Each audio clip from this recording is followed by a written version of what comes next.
사과가 익어가는 계절에 걸맞게 찾아온 이곳, 충남 예산의 한 사과 농가입니다.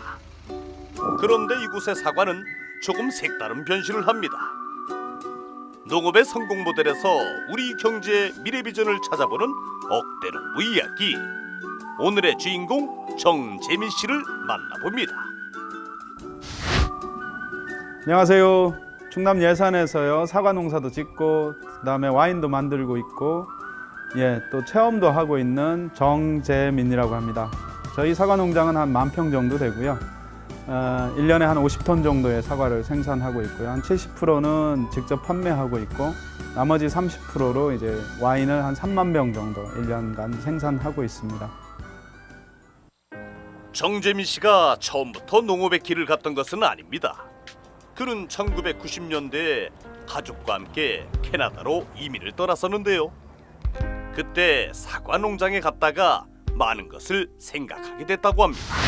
네, 제가 이제 대학생 때 집 식구들이 다 캐나다로 이제 이민을 갔어요.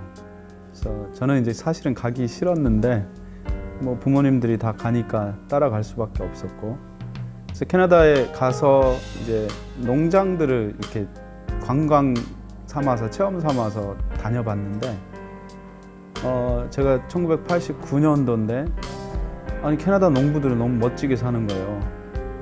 그래서 오늘 같은 농부인데 이 사람들은 이렇게 여유롭고 평화롭고 멋지게 살 수 있나 봤더니 농민들이 농사만 짓지 않더라고요. 이제 그런 관점에서 체험과 결합한 형태로 시작을 하게 된 거죠. 캐나다 농민들이 멋지게 사는 모습에 반해 와인 만드는 것을 취미로 시작한 정재민 씨. 와인에 반해 결국 인생이 바뀐 셈인데요.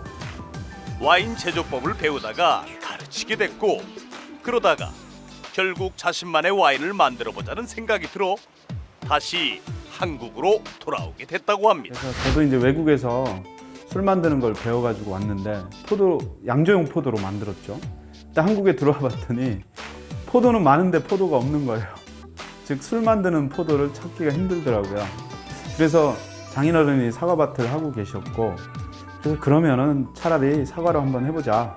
그리고 예산이 사과가 유명하니까 그래서 이제 사과로 술을 만들게 됐는데, 부모님이 사과 농장을 운영하시고 정재민 씨가 사과 와인을 생산한 지 이제 7년여. 사과로 만드는 와인은 생각보다 쉽지 않았지만 결국 자신만의 사과 와인을 만들었는데요. 그럼 그가 어떻게 와인을 생산하고 억대 농부가 될 수 있었는지 직접 그 노하우를 한번 살펴볼까요? 와인이라고 불리는 술들의 특징은 뭐냐면, 우리가 보통 집에서 술 담글 때는 포도에다가 또는 과일에다가 소주 붓잖아요. 그거는 이제 뭐 포도주, 사과주 이렇게 되는 거고요. 와인 또는 사과 와인 이렇게 붙으려면 주정이나 알코올을 첨가해서 만드는 게 아니라 발효시켜서 알코올을 만들어내는 술이에요. 그러니까 이거는 여기에 소주를 넣는다거나 알코올을 첨가한 게 아니라 사과를 갈아서 발효시켜서 알코올을 만들어서 그다음에 1년 정도의 숙성 과정을 거쳐서 만든 겁니다. 숙성 공간 옆에 마련된 이곳은요, 시음대인데요. 정재민 씨가 직접 만든 거라고 합니다. 이곳은 자연스럽게 방문객의 이동 경로에 따라 관람과 시음이 이루어질 수 있도록 구성되어 있습니다. 근데 지금 예산 사과를 발효시켜서 증류해서 지금 이거는 47.3도예요. 그러니까 굉장히 독한 술이죠. 그거를 지금 나무통에 넣어놓은 거예요.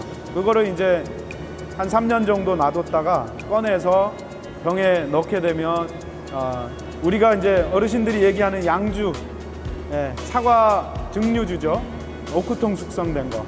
그게 이제 나오게 되는 거죠. 이것도 이제 저희가 곧 출시 준비 중이라서 지금 막바지 품질 검사하고 있는 거예요. 근데 와인보다는 이게 더 기대가 큽니다. 왜냐하면 한국 분들이 소주나 독한 술들을 좋아하시는 분들이 많아서 와인은 대중화되기가 조금 힘든 면이 있는데 증류주는 관심들이 많이 있는 것 같아요. 정재민 씨 농가의 하이라이트. 이곳에선 사과 체험을 할 수 있는 사과 농장도 잘 정돈돼 있는데요. 늘 방문객들로 북적이는 체험장. 블루베리로 발효시켜서 만들면 블루베리 와인.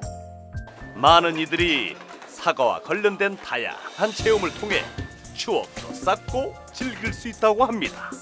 그러니까 이제 체험객들이 단순하게 사과밭이 있고 와이너리가 있다고 그래서 오는 게 아니기 때문에 와서 뭐냐면 우선 예뻐야 돼요 하고요. 그 다음에 이제 즐거워야 되잖아요.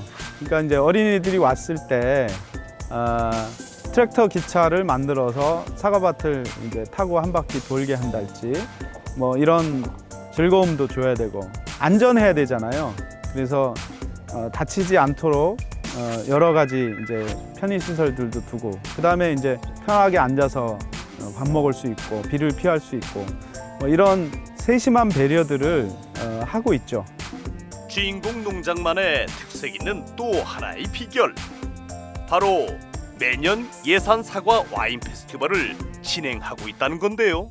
우리가 있는 거 가지고 있는 걸 보여주는 축제였기 때문에 14년 동안 지속될 수 있었고 한때는 이제 관의 지원을 받아서 좀 키워본 적도 있어요.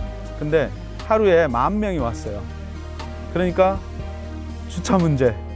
차량을 3,000대를 주차를 해야 되는데 차를 댈 데가 없어요. 동네가 아수라장이 된 거고. 그 다음에 쓰레기가 8톤 트럭으로 한 2트럭은 나오더라고요. 그래서 그렇게 가다가는 이 축제 하는 사람도 즐겁지 않고 오는 사람들도 불편하고 그렇게 되겠다. 그래서 그 다음부터는 오히려 축제의 규모를 줄이고 차라리 만족도를 높이자. 현재 사과 농장 3분의 1, 사과 와인 3분의 1, 체험 관광 3분의 1로 수익이 발생하고 있다는데요. 6차 산업의 이상적인 모습 아닐까 합니다. 하지만 아직 자신의 와인 생산은 걸음마 수준이라고 말하는 정재민 씨. 이뤄야 할 목표가 더 많이 남았기 때문이랍니다. 사과로 만든 또는 우리나라 과일로 만든 술들을 일상생활에서 소비될 수 있도록 그렇게 꾸준하게 노력을 하려고 해요. 그래서 우리나라 사람들이 아껴주면 세계적인 술들도 또 될 거잖아요. 그러니까 우리나라 사람들이 마시지 않는데 수출하고 세계적인 술이 될 수가 없어요. 그러니까 우선은 예산 사람들이 마시는 술, 그 다음에 우리나라 사람들이 사랑하는 술 만들고 그 다음에 세계 시장도 한번 도전해 보겠습니다. 농업의 성공 모델에서 우리 경제의 미래 비전을 찾아보는 억대농부 이야기. 오늘의 주인공은 충남 예산에서 사과 와인을 생산하는 정재민 씨였습니다.